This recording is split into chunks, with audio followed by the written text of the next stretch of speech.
Elisha then is ministering, and he's ministering to the end that there'd be an undoing, if you will, of the effects of the curse, or that there'd be an undoing of hunger and an undoing of famine and an undoing of death, and that is what his calling is to speak the word of God, to minister the word of God, and to bring it into a context where death is the norm and where women are debating whether or not they should eat their sons or not.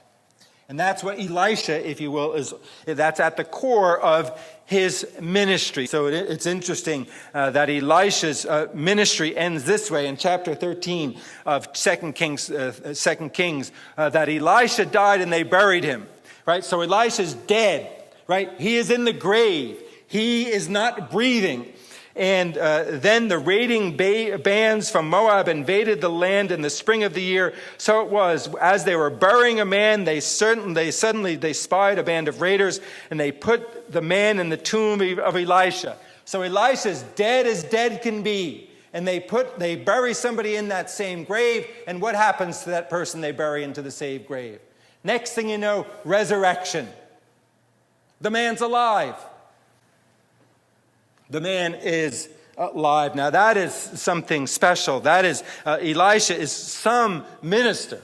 He does it even while he's dead, right? And he is like no other. And as they see Elisha working throughout 2 Kings, or the period in 2 Kings, that Elisha is, yes, he's super, he's special, he's like nobody else. But what does Elisha mean?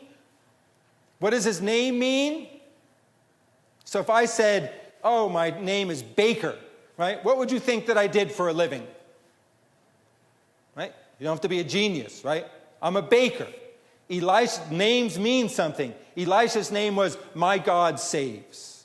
That my God saves. That my God is providing this salvation even through my ministry. So as he fixes the water, as he heals it, as he provides oil and taking an empty vessel and filling it, as he provides for conception and then resurrection, death in the pot, feeds 100, feeds the Syrians, feeds the 4 lepers that we read about last week, feeds all of Israel, heals Naaman, axe heads floating and so forth. And he brings about ends to famine, not just one, but more than one. And he has it so that they would open their eyes and see the glory of the Lord, and that they would then focus not as much on Elisha, but on My God Saves.